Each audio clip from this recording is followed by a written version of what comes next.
It is another edition of Time About the Movies, and today we're taking a look at the 6 movies released on August 15th, 2008. After a couple of weeks where we've only had 2 to 3 movies in particular, we've got a wide assortment of movies coming out this week as we're coming to the end of one of the greatest summers in movie history. And we've got a good movie here, and a couple of other movies. Some okay, some not so much, but let's just get right to the first movie we have here, the biggest new release of the weekend and one of the funniest comedies ever. Let's talk about Tropic Thunder.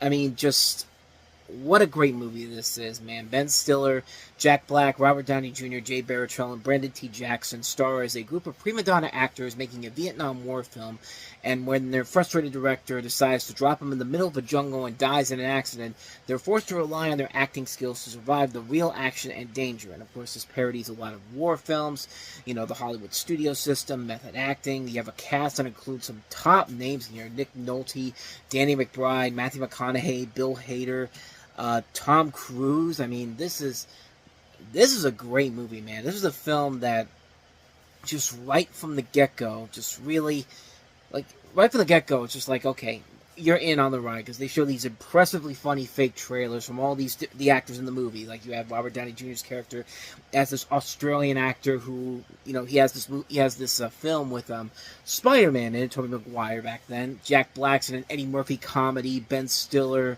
Eddie Murphy type comedy, like The Nutty Professor. Ben Stiller is in a movie where, you know, he's like an action hero.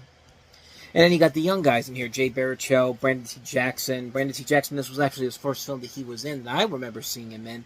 I think a lot of people saw him in this, but of course, Ben Stiller is also an actor who's trying to branch out into other things. Like, one of his more notable misfires was Simple Jack, which is basically a movie that's making fun of, like, you know, the Forrest Gump formula, the Nell formula, that type of stuff. I mean, they even have a line in the movie where it's like, you don't go full retard, and that's exactly what he did in that movie.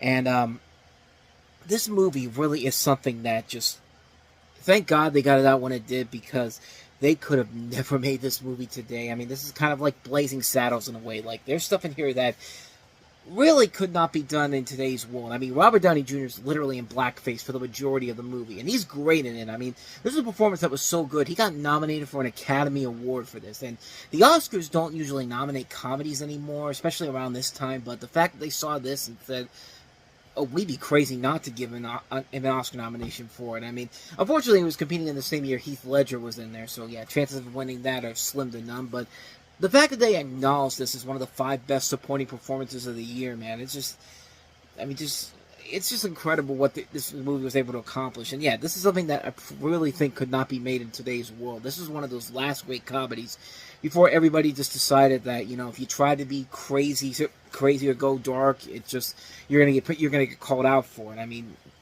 the jokes about Simple Jack and everything, like the bad guys in here, their favorite movie is Simple Jack, and there's even a part where Ben Stiller has to reenact the movie in general, and it's bad. It's just a bad performance with the bad teeth and all that stuff, and it's so funny. This whole movie is so goddamn funny, and the performance that really kind of gets overshadowed in this is Tom Cruise, who plays the head of the studio, Les Grossman, and nobody knew that he was in this movie until they saw the film, and it's just like, that guy kind of looks familiar, because it's him in all this makeup and all that stuff, and it's just like, that's not Tom Cruise, and at the end of it, it's just like, holy crap, that is. I mean, like, that's an incredible performance by Tom Cruise that sadly gets overlooked when you look at this movie.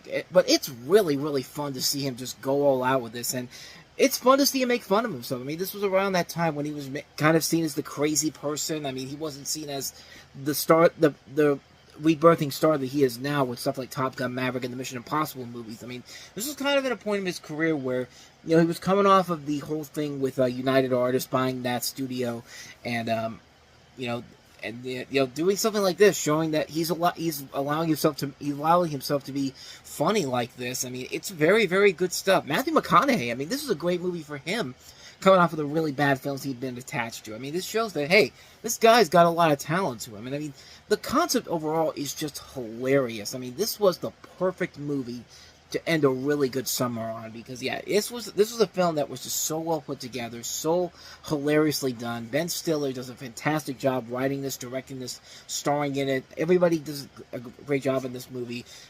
I mean, what more can you say that hasn't already been said already? Tropic Thunder is absolutely incredible. It's one of the best comedies I've ever seen. Just a funny movie. Tropic Thunder is amazing. If you have not seen it yet, do yourself a favor and see it, because you are missing out on a truly great film. Tropic Thunder is a must-see film, no question about it. And now we get to the others, the movies on this list here that are very forgettable when you really delve into all of them. But let's start with the first one we have here, and that is Star Wars: The Clone Wars.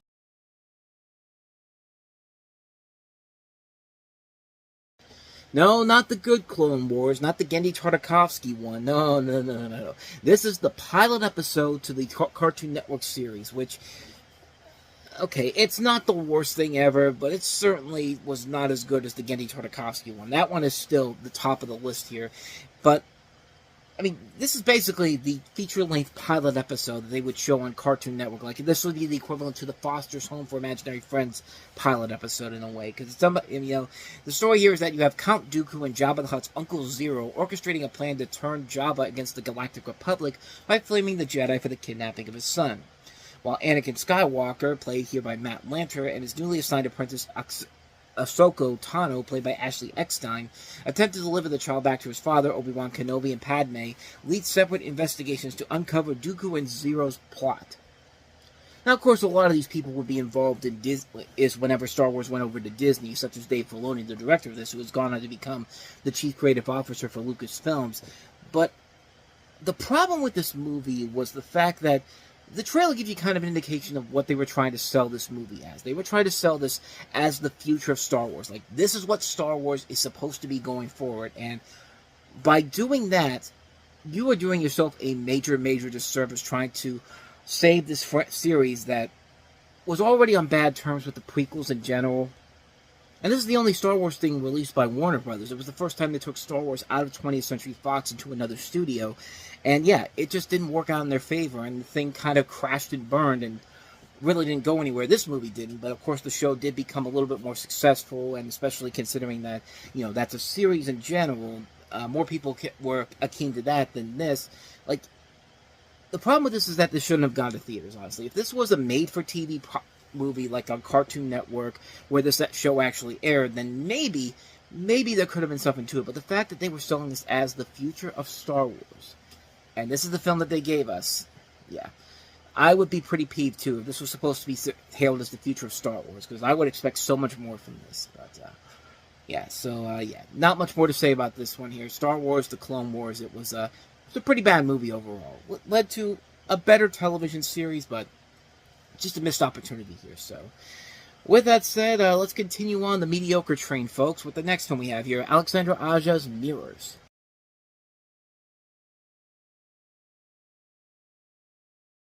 And here we have yet another one of these bad J-horror remakes, this time featuring a stacked cast that includes Kiefer Sutherland, then of 24, Paula Patton, who was rising up in the world, Amy Smart, who had been in Road Trip, and among others as well, and Alexandra Aja, who's coming off The Hills Have Eyes. And man, here's the thing. This is one of those J-horror remakes where they almost have something that makes it kind of special in general. The plot of this movie is where you have all these different people that are getting killed through these mysterious elements, and we find out that it's these reflections in the mirror who are causing these people to kill one another. And there's one part where a security guard, he crashes into a mirror and a piece of glass falls on the floor, and the guy stupidly grabs it, and the mirror reflection's just like, oh, you did that for me, okay, and then just slices his neck off, and the guy dies in real life. Like, stuff like that's pretty stupid. But then there are times when this thing could actually be kind of threatening, like with the kid there, or the most notable scene in the movie where Amy Smart's taking a shower, and Amy Smart's mirror reflection starts elongating her jaw, and while she's in the bath, she's doing it too, and it completely tears her mouth open, and it's just like, that's a cool effect overall, but unfortunately the rest of the movie is just pretty forgettable. Kiefer Sutherland, like, This is the worst thing he's done in a long, long time in terms of film. I mean, he's been involved in some bad films, but this is up there with The Vanishing in terms of like the worst acting I've ever seen from Kiefer Sutherland. He's gone so far in the 25 years since that movie, The Vanishing, and this. You know, you just don't expect Jack Bauer to be this whining all the time, because he really is whining all the time. He's got two emotions: whining, and he's like, and not even disappointed, yelling because he's on fire. So it's like, oh, I'm on fire. Like, it's not even convincing either. And Paula Patton, she's there to just be the stock wife character who, seen as, she's there to be the stock wife character. There's nothing really for her to do in this movie in general. But, yeah, this movie is pretty lame. This is a really lackluster movie. And it's such a perfect note to the horrendous 2008 summer movie season that was from 20th Century Fox. I mean, talk about a summer of one bad disappointment after another. And it would continue on into the fall as well, because there's a couple of bad movies that we're going to get to with them later on. But yeah, this was the culmination of everything bad they had done in the summer of 2008. If your best movie is What Happens in Vegas, then clearly there's a massive, massive problem with your studio, and you really, really need to rethink your life choices here. So anyway, that is Mirror. So why don't we just go ahead and move on to the second best movie of the weekend? I guess Tropic Thunder is the first one, but Woody Allen's back with a new film, and that's Vicky Cristina Barcelona.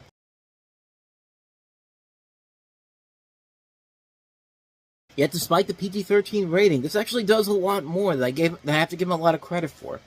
So you have, as you can see, Scarlett Johansson and Rebecca Hall, who play Vicky and Christina, who spend a summer in Barcelona, where they meet an artist played by Javier Bardem, who is attracted to both of them.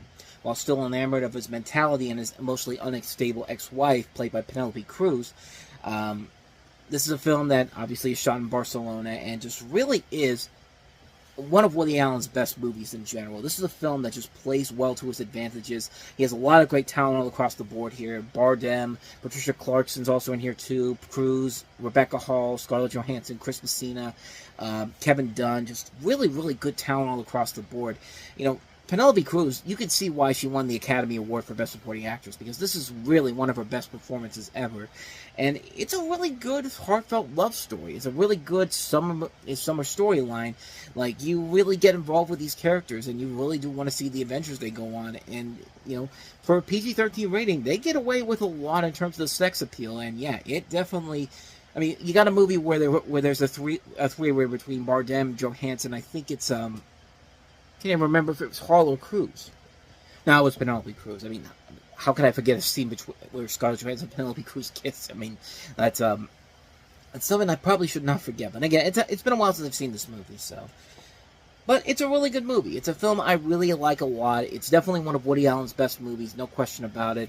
Vicky Cristina Barcelona, terrific, terrific film. Easily one of Allen's best films. So, let's get back to the crap again. Let's take a look at another movie here, a 3D animated movie, because everyone was on that 3D hype train, so why not Summon Entertainment with their film, Fly Me to the Moon?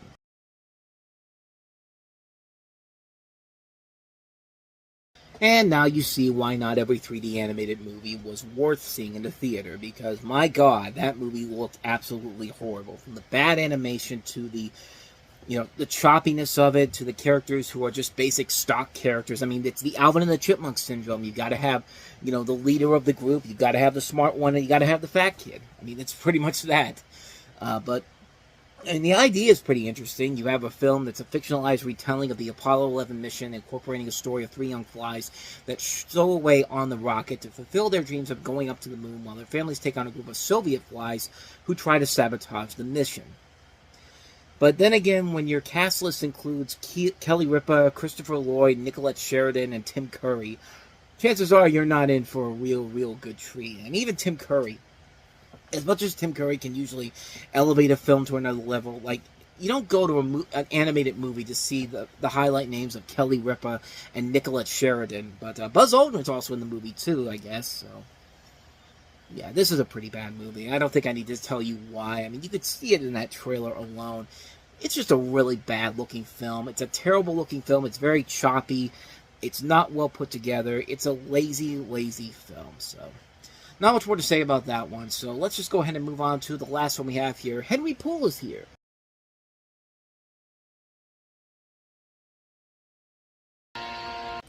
Not Henry Poole is literally here, that's the name of the movie. And you have a story where Luke Wilson plays a dying man whose religious neighbor insists the water stain on the side wall of his house is the image of Jesus Christ.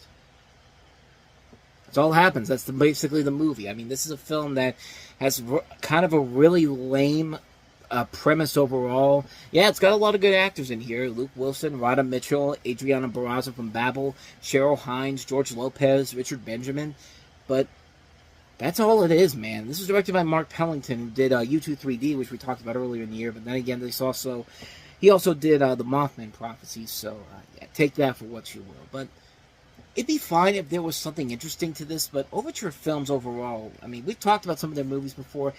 A lot of them were very bad. This is a film that really doesn't have that spark that it really needs to elevate it into something on a different level. Like, it doesn't really have that movie where, you know, the actors can really save the film in general, and it's just like, it feels like a really bad movie you would see on the Lifetime Network, and they throw in all these different pop songs on the soundtrack that feels really, really unnecessary. Like, why is the song It's All Because of Me in there?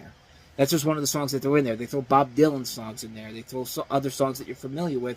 And it's just like, what's the point? Like, what am I going into this movie for? And what am I supposed to get out of it? I mean, like, you can watch the It's Always Sunny in Philadelphia episode where they find a watermark that they think is Jesus Christ. And that would be that's more interesting than anything that's going on in this hour-and-a-half movie. I mean, this is a pretty lousy film. I mean, just wasted talent all across the board. I really wish there was something I could say that was positive about it, but there's just nothing here, man. It's forgettable. It's one that you're instantly going to forget about in a matter of days, and quite frankly, I've already forgotten about it. I don't even know what movie we were just talking about, honestly. Anyway, that's going to wrap this episode of Time About the Movies up. Next up, we have 5 more movies to look at on the weekend of the 22nd, and most of these movies are actually kind of good. We have Anna Faris starring in The House Bunny, Jason Statham starring in Paul W.S. Anderson's Death Race, which sounds like it's dead on arrival, but be pleasantly surprised with what I have to say about it, because it's actually a lot better than you think it is. Same as The Long Shots with Ice Cube, Keke Palmer, and directed by the head man of Limp Bizkit. We also have Rainn Wilson starring in a very underrated comedy, The Rocker, and Steve Coogan, fresh off of Tropic Thunder, in Hamlet 2. So, a lot of really good films, especially considering that this is the latter half of August. This is usually when they start dumping the really bad movies. We're going to get to those bad movies eventually, but next week's not looking like a bad week. So we'll take a look at those films coming up tomorrow. So check that out then. But until then, thank you so much for watching, and if you want to see more videos like this, please go ahead and hit the plays on the next page, check out the previous episode, and also don't forget to hit the like, subscribe, notification button, and the bell. That's when you get updates on when new videos come out, and we do post new videos here every day. And don't go too far away, because coming up on Time About the Movies Flashback, we're flashing back to the middle of June 1987. Only one movie to look at today, but it's a really good one. Steve Martin and Daryl Hannah starring in the comedy Roxanne, so we'll take a look at that movie on Time About the Movies Flashback. That's coming up right after I post this, so stick around, please, because we will be right back with more. Stay with us.